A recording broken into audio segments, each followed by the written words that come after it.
जब श्री कृष्ण ने अर्जुन से कहा, कायर मत बनो, यह संदेश हर इंसान की जिंदगी बदल सकता है। कल्पना कीजिए, आप जीवन के सबसे कठिन मोड़ पर खड़े हैं। एक तरफ आपके सपने हैं, दूसरी तरफ डर। एक तरफ आपका कर्तव्य है, दूसरी तरफ भावनाएं। आप जानते हैं कि क्या सही है, लेकिन कदम आगे नहीं बढ़ते। दिल तेज धड़क रहा है, मन हजारों बहाने बना रहा है और आत्मविश्वास धीरे धीरे खत्म हो रहा है। यही स्थिति कभी अर्जुन की भी थी। महाभारत का युद्ध शुरू होने वाला था। शंख बज चुके थे, सेनाएं आमने सामने खड़ी थी, धूल से आकाश भर चुका था, धरती योद्धाओं के कदमों से कांप रही थी। लेकिन उसी युद्ध भूमि के बीच खड़ा संसार का सबसे महान धनुर्धर अर्जुन अपने ही मन से हार चुका था। जिस योद्धा ने कभी किसी शत्रु से डरना नहीं सीखा, वह आज अपने ही विचारों के सामने टूट गया।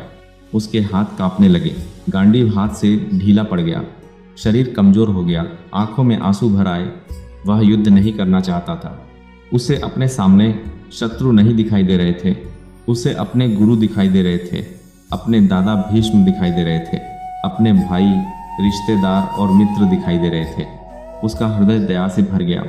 और तभी श्री कृष्ण मुस्कुराए। उन्होंने अर्जुन को सांत्वना नहीं दी। उन्होंने ये नहीं कहा, ठीक है अर्जुन, अगर मन नहीं है तो मत लड़ो। नहीं, उन्होंने एक ऐसा वाक्य कहा जिसने केवल अर्जुन ही नहीं, पूरी मानव जाति को जगा दिया। उन्होंने कहा, क्लैब्यम मां अस्मगमा पार्थ नैतत्वयुपद्यते क्षुद्रम हृदय दौर्बल्यम त्यक्त्वोत्तिष्ठ परंतपर। अर्थ, हे पार्थ, कायर मत बनो, यह तुम्हें शोभा नहीं देता। इस तुच्छ हृदय की दुर्बलता को त्यागो और उठ खड़े हो, हे शत्रुओं का दमन करने वाले। लेकिन क्या श्री कृष्ण अर्जुन को कठोर शब्द कह रहे थे? नहीं, वे अर्जुन का अपमान नहीं कर रहे थे। वे उसके भीतर सोए हुए योद्धा को जगा रहे थे, क्योंकि कृष्ण जानते थे कभी कभी इंसान को सहानुभूति नहीं, जागरण की आवश्यकता होती है। आज भी लाखों लोग अर्जुन की तरह जी रहे हैं। वे हार इसलिए नहीं रहे क्योंकि उनमें क्षमता नहीं है, वे हार रहे हैं क्योंकि उनका मन हार चुका है। किसी को बिजनेस शुरू करने से डर लगता है, किसी को परीक्षा देने से, किसी को असफलता से, किसी को लोगों की बातों से और किसी को अपने ही भविष्य से। याद रखिए, डर बाहर नहीं होता, डर हमेशा मन के अंदर पैदा होता है। अगर मन जीत गया तो पूरी दुनिया जीत सकते हो, अगर मन हार गया तो जीतकर भी हार जाओगे। इसीलिए श्री कृष्ण सबसे पहले अर्जुन के मन पर प्रहार करते हैं। वे युद्ध शुरू होने से पहले अर्जुन के अंदर चल रहे युद्ध को समाप्त करना चाहते थे। यही गीता का सबसे बड़ा रहस्य है। महाभारत का सबसे बड़ा युद्ध कुरुक्षेत्र में नहीं हुआ था, वह अर्जुन के मन में हुआ था। और सच तो ये है, हर इंसान रोज अपने भीतर महाभारत लड़ता है। एक आवाज कहती है, तुम कर सकते हो। दूसरी कहती है, अगर हार गए तो। एक आवाज कहती है, उठो। दूसरी कहती है, कल से करेंगे। एक आवाज सपनों की होती है, दूसरी डर की। अब प्रश्न ये है, जीत किसकी होगी?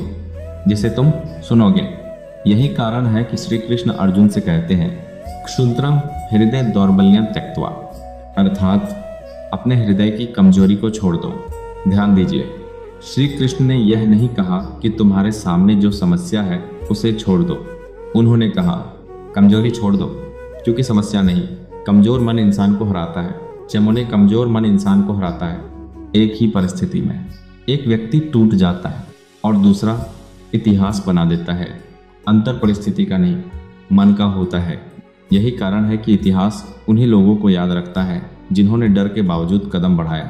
साहसी वो नहीं जिसे डर नहीं लगता, साहसी वो है जो डर के बावजूद आगे बढ़ता है। अगर श्री राम वनवास से डर जाते तो रामायण कभी नहीं बनती। अगर हनुमान समुद्र देखकर रुक जाते तो लंका तक कोई संदेश नहीं पहुंचता। अगर अर्जुन युद्ध छोड़ देता तो धर्म की रक्षा कौन करता? आज भी जीवन हर इंसान से यही प्रश्न पूछता है, क्या तुम भागोगे या उठोगे? हर सुबह एक नया कुरुक्षेत्र है, हर निर्णय एक नया युद्ध है, हर सपना एक नई परीक्षा है और हर बार श्री कृष्ण की आवाज हमारे भीतर गूंजती है, उत्तिष्ठ, उठो। यही एक शब्द पूरी गीता का सार है। उठो, क्योंकि कोई और तुम्हारी जगह नहीं चलेगा। उठो, क्योंकि समय किसी का इंतजार नहीं करता। उठो, क्योंकि डर कभी अपने आप समाप्त नहीं होगा। उठो, क्योंकि आत्मविश्वास बैठने से नहीं, चलने से आता है। आज बहुत से लोग कहते हैं मेरे पास पैसे नहीं हैं, मेरे पास समय नहीं है, मेरे पास अवसर नहीं है। लेकिन सच्चाई यह है, इनमें से अधिकांश लोगों के पास केवल एक चीज़ नहीं होती, निर्णय लेने का साहस। याद रखिए, भगवान भी उसी की सहायता करते हैं जो स्वयं उठने का प्रयास करता है।